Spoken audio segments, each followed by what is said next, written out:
One of the busiest meat processing plants in Canada going idle for who knows how long. The coronavirus has been spreading like wildfire through hundreds of Cargill workers. They'd been complaining about unsafe working conditions. One worker has died. The closure means the nearby Rimrock feedlot and others like it have simply stopped sending cattle to Cargill. That will put a big dent in Canada's processing capacity. So we'll end up with a backlog sooner than later. We are supposed to see about 4,500 animals roll through Cargill every day, and now we're currently at 0. A host of plant closures in the United States has already prompted warnings of possible meat shortfalls in that country.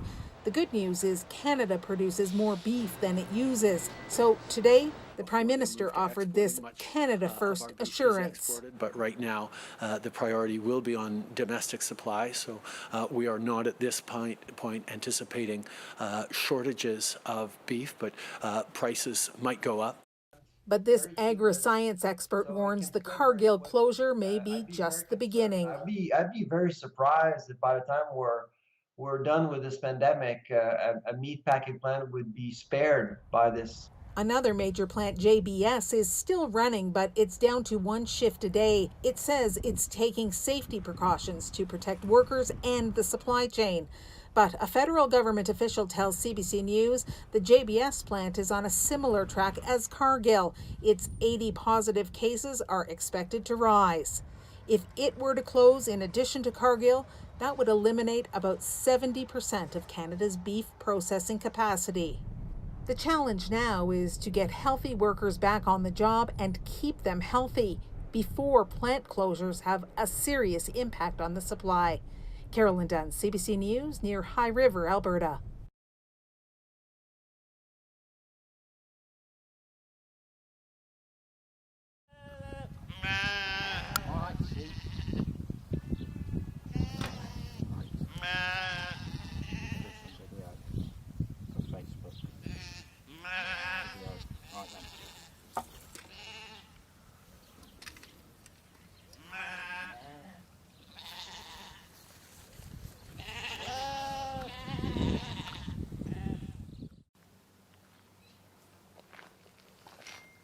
What's that, mate?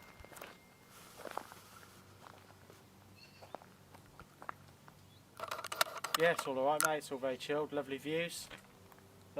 Just doing some photographs, mate, I guess.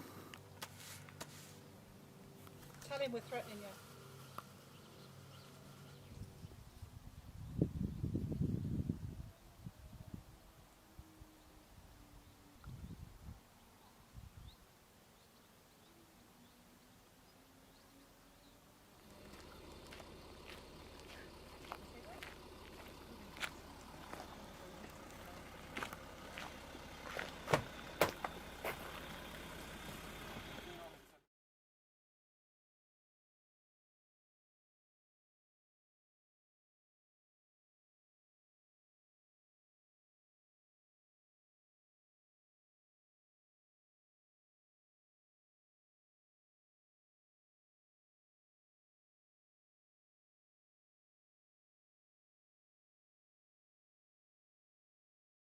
In Jefferson County tested positive for bubonic plague. Public health officials say the squirrel was found in Morrison. Bubonic plague can spread to humans through bites from infected fleas or direct exposure to infected animals. Now, what that looks like in people is usually a high fever with chills, nausea, headache, and swollen lymph nodes. Health officials are now urging you to protect yourself and your pets by avoiding exposure to wild animals.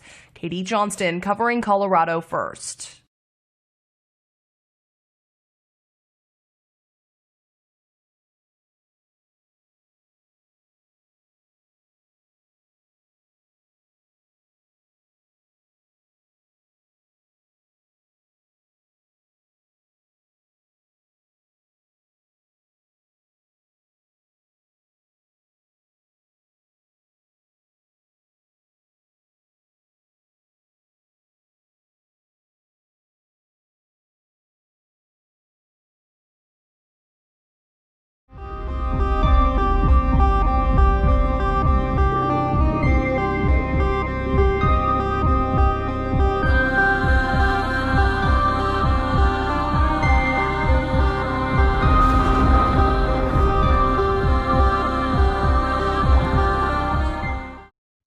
The USS Bonham Richard going down in flames and its 1 million gallons of oil on board spilling into San Diego Harbor, resulting in a major environmental disaster. Now, I hope that this is just a mistake or something that happened with the ship. I pray that this is not anything from somebody that didn't have, I hope this is not sabotage, okay? I'll just say it. I hope that it's not sabotage. It's very weird, the timing of this, especially considering the biggest U.S. Navy drills in history in the South Sea.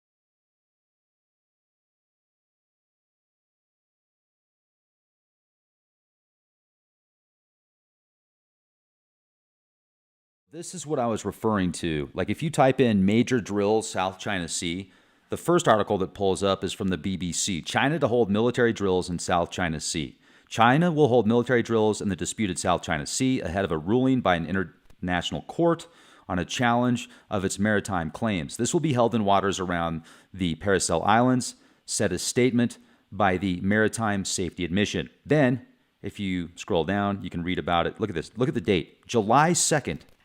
China conducts naval drills in South China Sea, the Diplomat. Then, the Wall Street Journal, U.S. sends 2 aircraft carriers to South China Sea. Then, you can see right here, U.S. and Chinese navies hold dueling exercises in the South China Sea. This was last week. Beijing is ready to counter U.S. as both navies hold drills in the South China Sea. I mean, this is right after a major outbreak and pandemic. People have been getting force-fed, brain-drained media news. And are they hiding something much bigger? So the dates right here are very interesting to me because what happened just a couple days ago?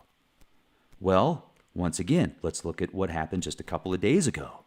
Now, I hope that this was not anything more than just an accident. I pray that it wasn't anything more than an accident, but the timing is very, very odd.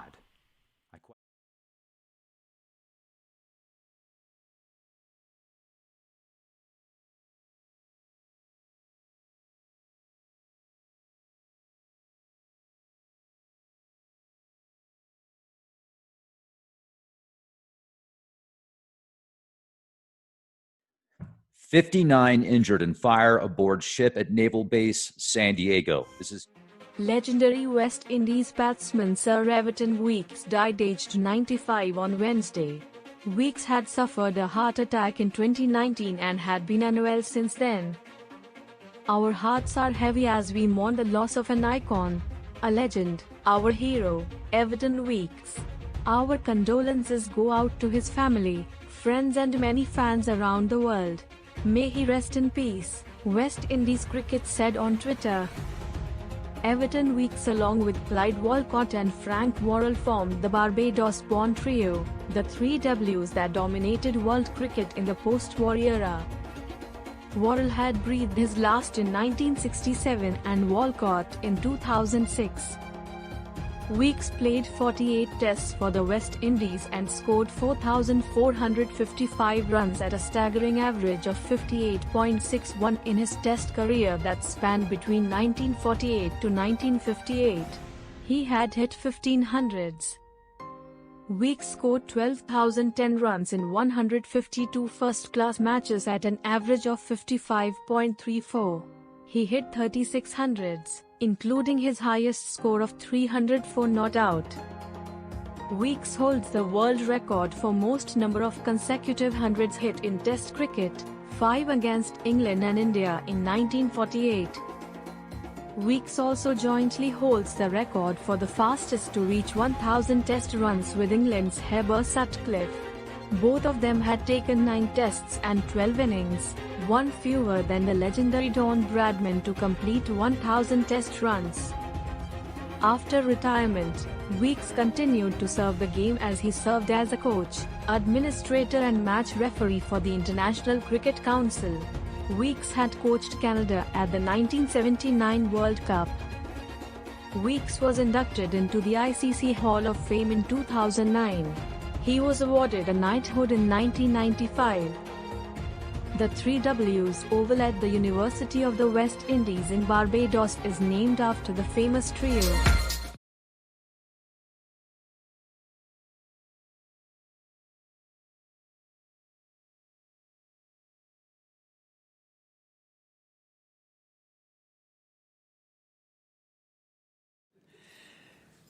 Good afternoon, and thank you very much for having me with you. I would like to thank the National Press Club and especially President Angela Grilling-Keane for not only inviting me to this prestigious venue, but essentially presenting the outline of what I want to talk to you about now.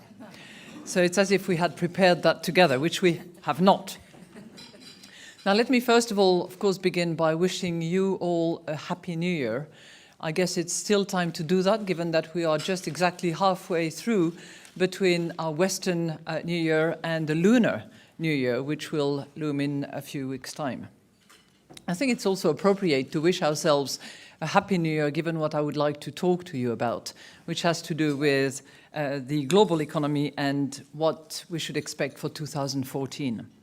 Now, I'm going to test you numerology skills by asking you to think about the magic 7. Okay? Most of you will know that 7 is quite a number in all sorts of themes, religions, and I'm sure that you can compress numbers as well. So, if we think about 2014, all right, I'm just giving you 2014, you drop the 0, 14, 2 times 7. Okay, that's just by way of example, and we're going to carry on. So 2014 will be a milestone and hopefully a magic year in many respects. It will mark the 100th anniversary of the First World War back in 1914. It will mark the 70th anniversary, drop the 0, 7, of the Bretton Woods Conference that actually gave birth to the IMF. And it will be the 25th anniversary of the fall of the Berlin Wall. 25th. Okay. It will also mark the 7th anniversary of the financial market jitters that quickly turned into the greatest global economic calamity since the Great Depression. The crisis still lingers.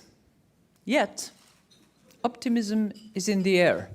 We've left the deep freeze behind us, and the horizon looks just a bit brighter.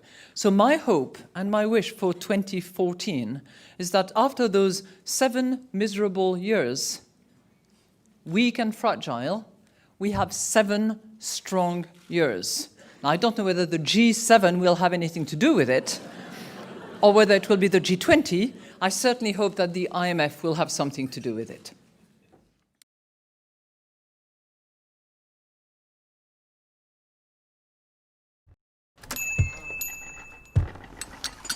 A bull in a china shop?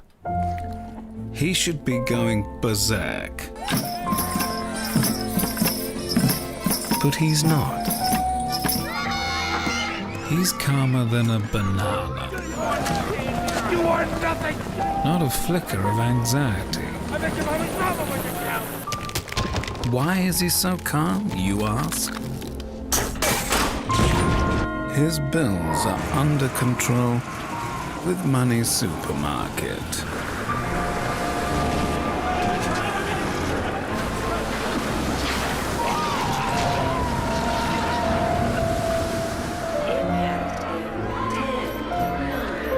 So, be like the money calm bull.